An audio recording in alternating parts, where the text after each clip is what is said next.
vamos a explicar o vamos a ver la representación y la función arcoseno de x, que sabemos que es la inversa del seno de x. Vamos a recordar un poquito la función seno de x. Os he hecho aquí este cuadro que a vosotros os he pedido que lo hagáis en casa mucho más grande, pero vamos a guiarnos aquí.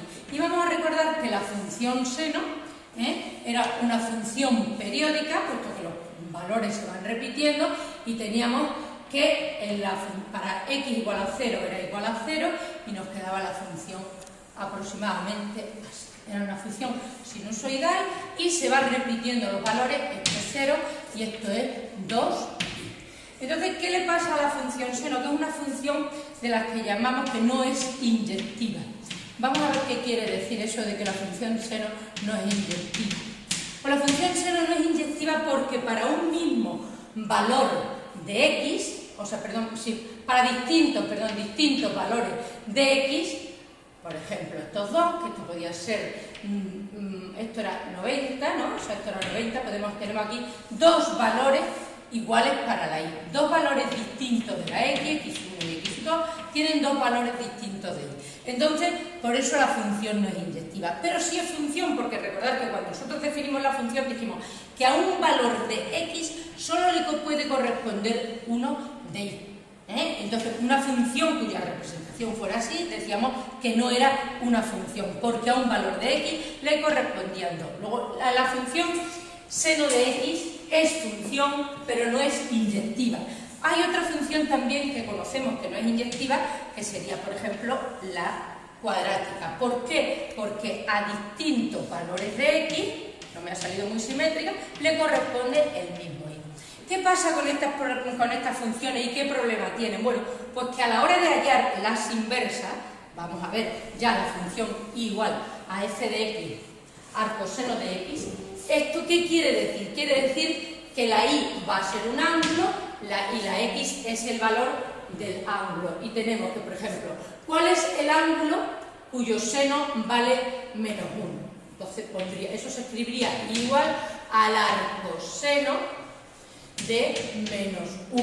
Y vendríamos aquí y el ángulo cuyo seno vale menos 1 es el ángulo de 90. ¿Cuál es el ángulo cuyo seno vale un medio? Pues tendríamos, como todos sabemos, además del ángulo de 30 grados, tendríamos también el ángulo de 180 menos 30, que son 150 grados. Estos dos ángulos tendrían el mismo seno. ¿Qué pasa al revés? Porque me encontraría que para un mismo valor de x, por ejemplo, para x igual a un medio, yo tendría, ¿qué ángulos valen su seno un medio? El de 30 y el de 150, con lo cual dejaría de ser función. Es decir, si yo representara arcoseno, sería una función algo así, si la representara completa. ¿Vale? ¿Qué pasa? Que eso no es una función, que es lo que estudiamos cuando definimos la función. Entonces, ¿qué tenemos que hacer para poder hablar de la función igual a arcoseno de x? Pues definirla. Y la vamos a definir como una función continua. Vamos a definirla una función definida. Su campo de definición está clarísimo, definida entre menos 1 y 1, porque no puede tomar otros valores, pero ahora los ángulos los tenemos que delimitar. Y lo que vamos a hacer es, para que no se nos repitan los valores, la vamos a definir, o sea, con un recorrido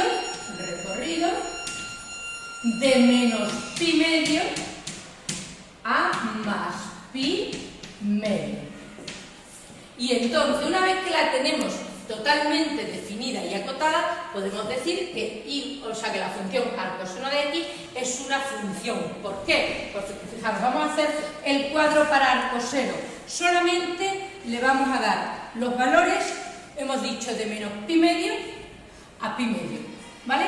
Esta sería, aquí vamos a definir la función arcoseno. La x solamente va de menos 1 a 1, no lo voy, sería darle la vuelta, vamos a hacer algunos valores. Tendríamos para x, y aquí tendríamos arcoseno de x, para x igual a menos 1, para x igual a menos raíz de 3 partido 2, para x raíz de 2 partido 2, damos menos, aquí no había puesto el menos, menos 1/2, 0, y así iríamos viendo y nos quedaría aquí menos pi medio, menos, si hemos puesto este valor me dará menos pi tercio, a x le corresponde menos pi cuarto, a menos 1/2 le corresponde menos pi sexto, y ahora empezaríamos a 0 le corresponde 0, a 1/2 le corresponde pi sexto, iríamos completando la tabla y llegaríamos a la conclusión de que es una función creciente. Voy a borrar aquí, bueno, ahora vamos a representar aquí y luego ya continuamos con el coseno. Me quedaría, está entre menos 1 y 1, o sea que solamente en la x puede tomar los valores de menos 1 a 1, este sería menos 1 y este sería 1. Y en la y solamente podría tomar los valores de menos 1 definidas para la x, y la y la limitamos solamente de menos infinito a más infinito. Es una función decreciente que empezaría, creciente que empezaría aquí y terminaría aquí 0 para 0 y nos quedaría algo así, ¿vale?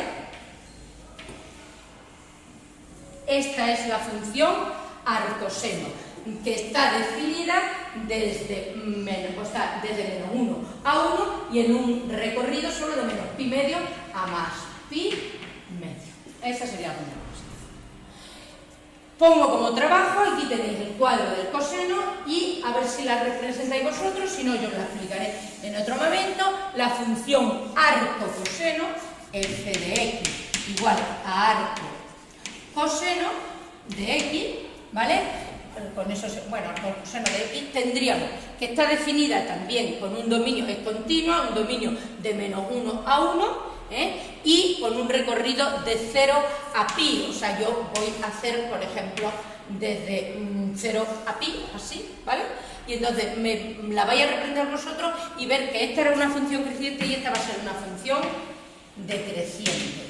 Hacerlo como trabajo y comprobar, y tenemos las dos, ¿de acuerdo? Pues nada más.